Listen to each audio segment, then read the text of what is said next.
Selector chief selector Ajit अग्रकर एवं Indian team रो captain Surya Kumar Yadav एमाने press conference करी 15 जनिया टीम्स अनाउंस करछंती।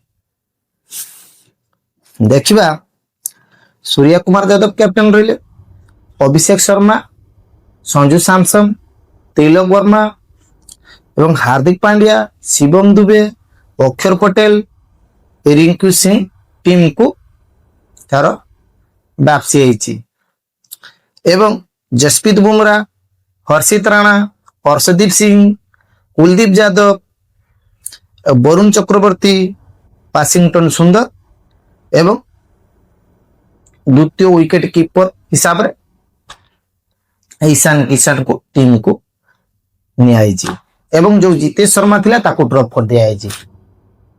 ये same to same team but एथिरे गोटे बहुत बड़ा चेंज करचंती बीसीसीआई से सुमन गिल।